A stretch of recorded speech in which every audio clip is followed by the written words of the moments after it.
Talk to yourself like this for just 3 days. Ladies and gentlemen, I want to start by asking you a simple question. How do you talk to yourself when no one's listening? Not when you're standing on stage. Not when you're posting on social media. I mean in the quiet moments, when it's just you and your thoughts. The truth is, the conversation we have with ourselves is the most important one we'll ever have, and yet, we treat ourselves like the enemy. We say things to ourselves that we'd never say to someone we love. We beat ourselves up, criticize every flaw, question every move. The way you talk to yourself shapes who you become.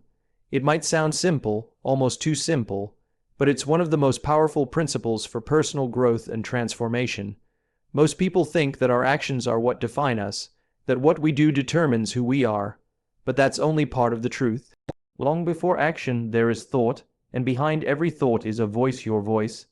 That voice determines what you attempt, how you react to failure, what you believe about your worth, and how resilient you are in the face of uncertainty. Imagine standing at the edge of a challenge, something you've never done before. Maybe it's a new opportunity, a career risk, or a relationship you're not sure you deserve. In that moment, what you say to yourself matters more than what anyone else says. If the voice in your head whispers, "You're not ready," or "You're not good enough," chances are you'll hesitate, you'll shrink, you'll play small, not because you aren't good enough, but because you believe the voice that told you so. Now flip the script. What happens when that same voice says, "You've got this," or "You've done hard things before, you can do this too"? Suddenly the fear doesn't disappear, but it becomes manageable. The risk doesn't go away, but you trust yourself enough to face it, and that changes everything. This is what we don't talk about enough. We focus so much on motivation, on grinding harder, doing more, hustling longer, but we forget that all of that effort is either fueled or sabotaged by the way we speak to ourselves in quiet moments. Your inner dialogue is the soil in which every habit, every decision, every action grows. If the soil is toxic, it doesn't matter how many seeds you plant, nothing good will last. But if the soil is rich with belief, compassion, and encouragement, even the smallest action can grow into something meaningful. And here's the thing, this isn't about toxic positivity. This isn't about ignoring your flaws or pretending you don't make mistakes. This is about choosing a voice that builds rather than breaks, that corrects without condemning, that pushes without punishing. Real growth comes from an environment of psychological safety, even when that environment is the space inside your own mind. Think about the leaders, mentors, and teachers who changed your life. Were they the ones who constantly pointed out what you did wrong? Or were they the ones who believed in you when you couldn't believe in yourself yet? Most of us don't become our best selves because someone shouted at us. We become our best selves because someone saw something in us, and we slowly started to see it too. What if someone could be you? Talk to yourself like someone you're responsible for helping, because you are. You are responsible for the stories you repeat, the tone you use, and the energy you carry into your own mind. And over time, those small choices in language compound. That's how you build confidence, not by winning every time, but by talking to yourself with enough strength and compassion that you're willing to try again. Who you become starts with what you believe, and what you believe is shaped by what you say.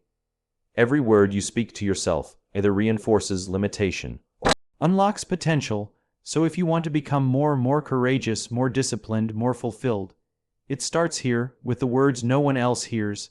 Speak them wisely. You would never speak to someone you love the way you speak to yourself. That sentence hits hard, not because it's poetic, because it's painfully true for most of us. Think about it.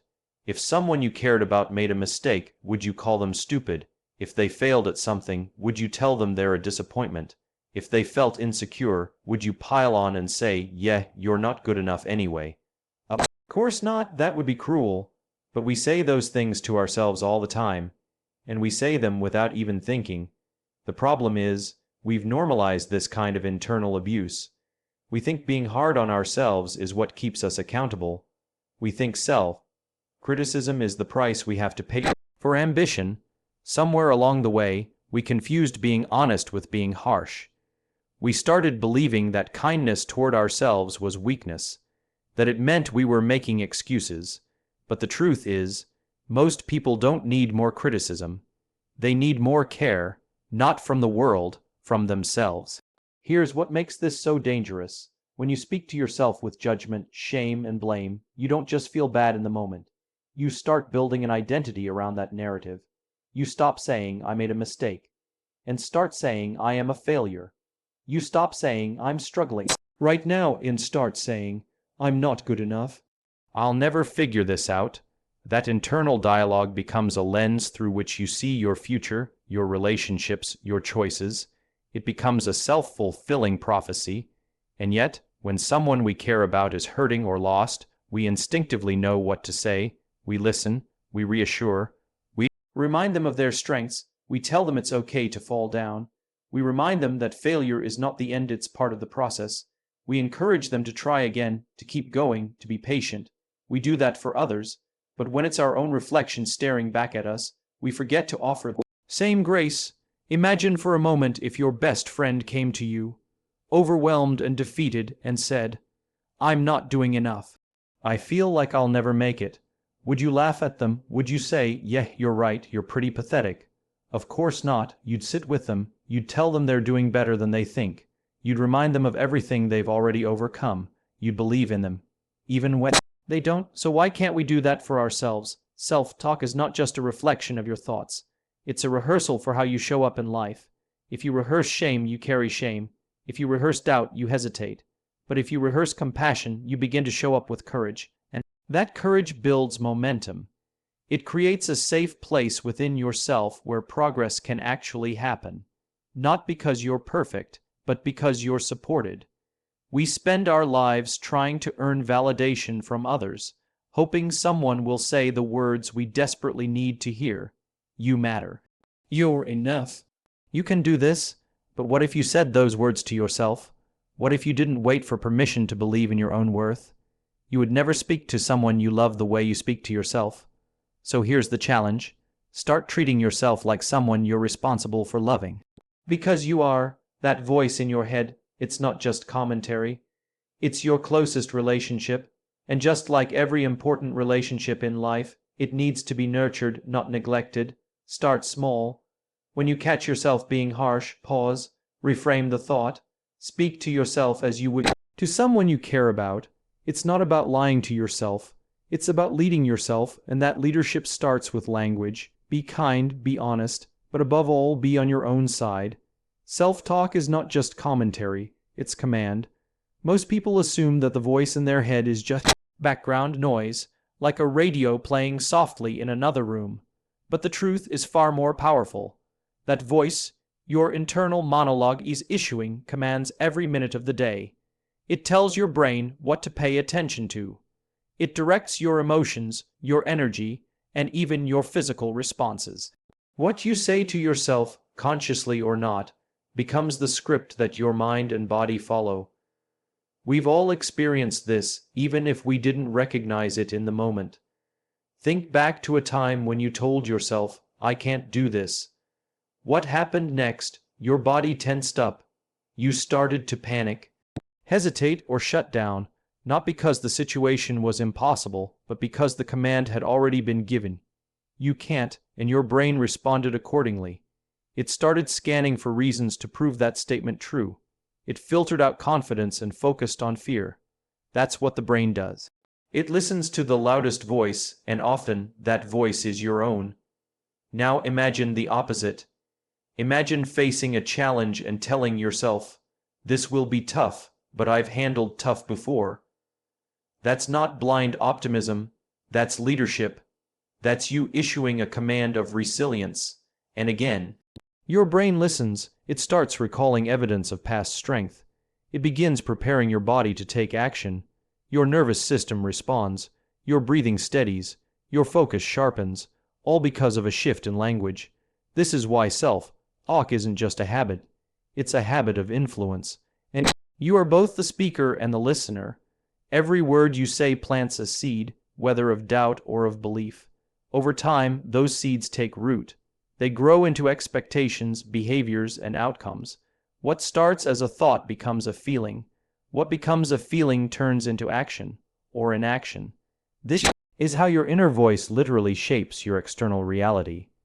One of the most misunderstood things about personal growth is the idea that mindset is something you flip on like a switch.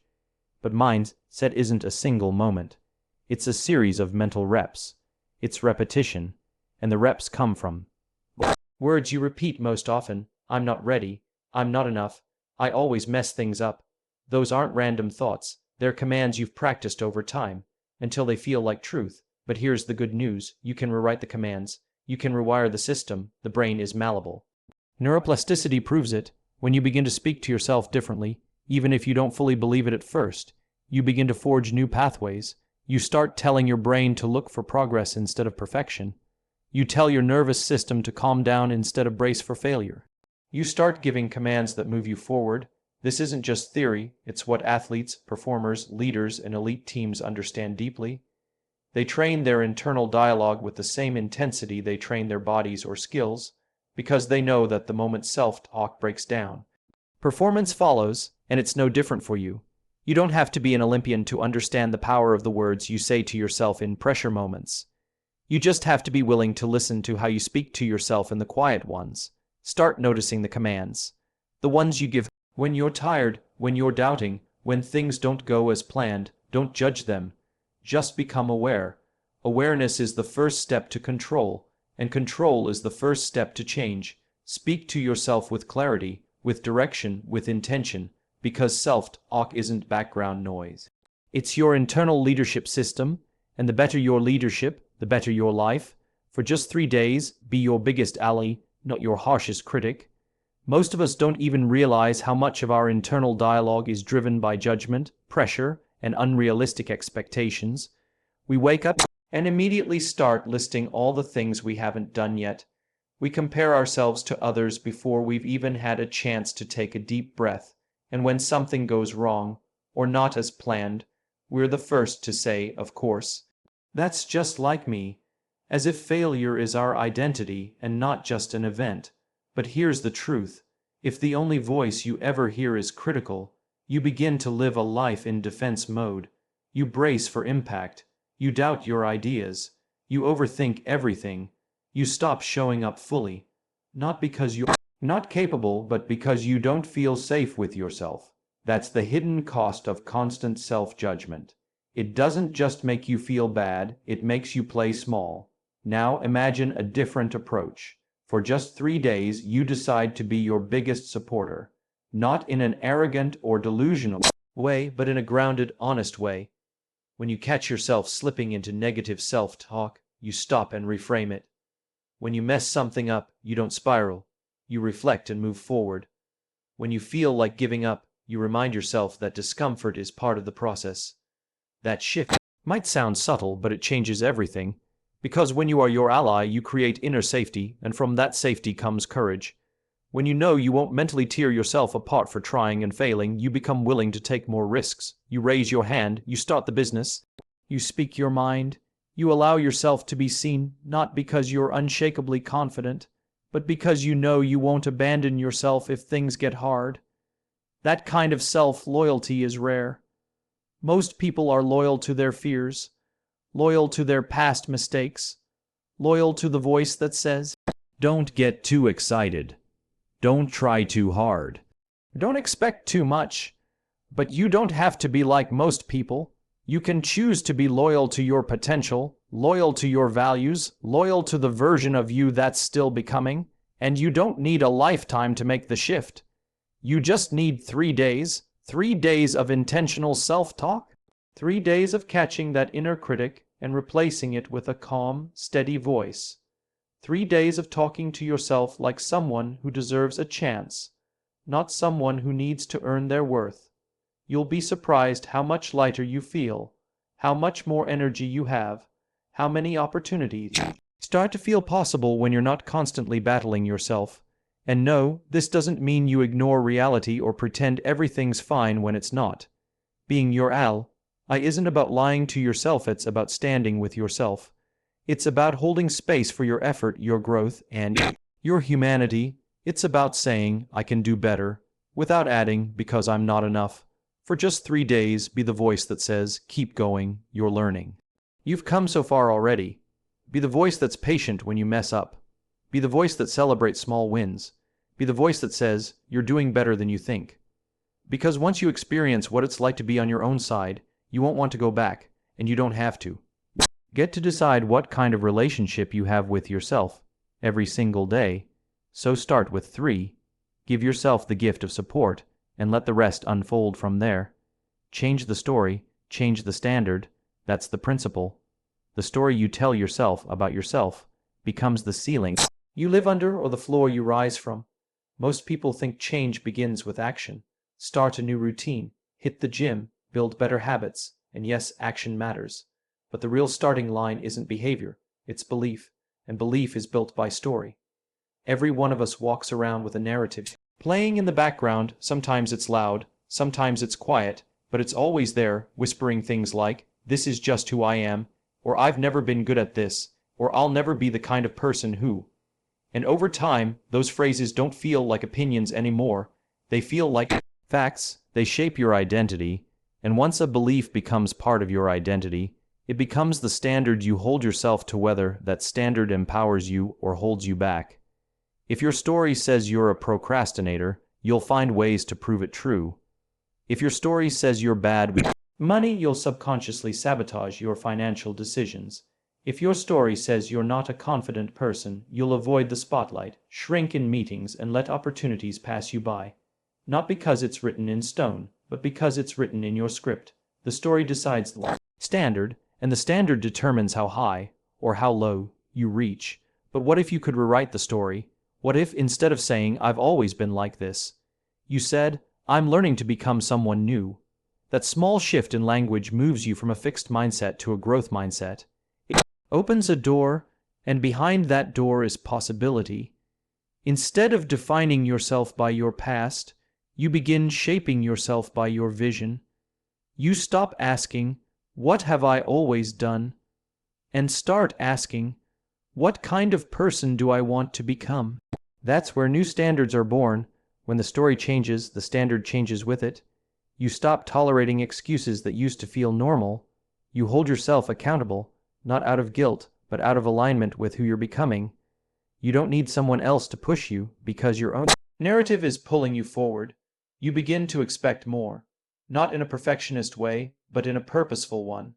Let's be clear, this doesn't mean pretending everything's fine. This isn't about ignoring pain or glossing over struggle. It's about reclaiming authorship. You are not just the character in your story, you are the narrator. You decide what meaning you attach to failure. You decide whether a setback becomes a defining wound or a turning point. You decide if that voice in your head is going to replay old limits or declare new beginnings. And when you change the story, it's not just your mindset that shifts, it's your behavior, your energy, your presence. People feel it. Opportunities show up differently. You start attracting experiences that align with your new standard because you're showing up as someone who believes they deserve better. And that belief becomes contagious.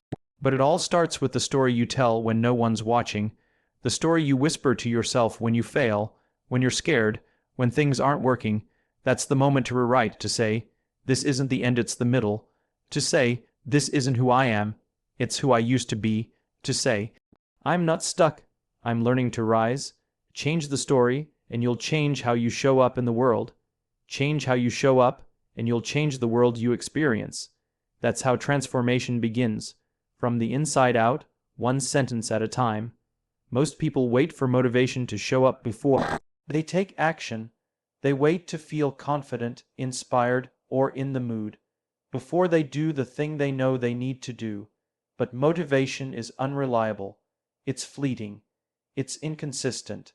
And if you build your life around it, you'll live in constant cycles of starting and stopping, hoping that next Monday or next month will feel different. What creates real, lasting change isn't motivation, it's identity. And identity begins with what you say to yourself when no one else is around. You can't fake identity, not for long. You can hype yourself up temporarily, maybe even push through a few tough days with a strong playlist or an inspiring video, but when the hype fades and life gets hard, as it always does, you'll fall back on what you truly believe about yourself. That belief, that internal self-image, is built brick by brick through your self-talk. Every sentence you repeat becomes a Vote for who you think you are. Tell yourself often enough that you're lazy, and you'll stop trying.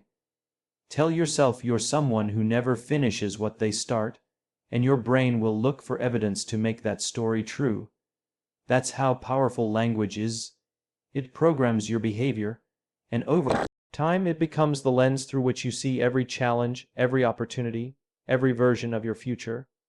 But here's the truth. Identity is not something you discover. It's something you decide.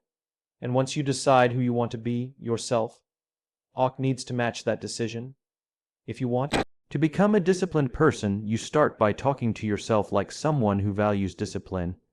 That means your internal dialogue shifts from "I hope I can do this" to "this is who I am now." It means instead of saying "I need to start working out," you say "I'm someone who trains, even on days I don't feel like it." That kind of language isn't fluffy, it's foundational. It's how habits stick.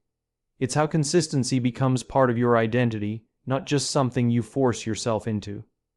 Think about people you admire, those who are steady, focused, and aligned. Their confidence doesn't come from feeling motivated all the time. It comes from living in integrity with their internal narrative. They've trained their self-talk to reflect the version of themselves they've chosen to become. That voice becomes a compass. It reminds them of their values. It helps them course correct when they slip. It encourages them when no one else sees their effort. And most importantly, it becomes a source of stability when external motivation is nowhere to be found. That's what you can build for yourself, not overnight, but starting today. You can start by noticing how often your current self-talk undermines your goals, how often you say things like "I'm too tired," or "I'll start tomorrow," or "this is just who I am," and then, without shame or judgment, you rewrite it, one phrase at a time. You say, "I follow through on my commitments." You say, "I get stronger by showing up, even when it's hard." You say, "I'm the kind of person who finds a way." Not because you're trying to be perfect, but because you're deciding who you are. You're choosing alignment over excuses, ownership over impulse. That's how identity is formed, by speaking like the person you want to become until your behavior matches your belief, and when it does, that's when the need for motivation fades. You don't have to push yourself as much anymore because this is simply who you are now. Your actions aren't forced, they're natural. Your habits aren't random, they're rooted, and it all began with words you chose to repeat. That's the power of identity-based self-talk. It doesn't just change your actions, it changes your foundation.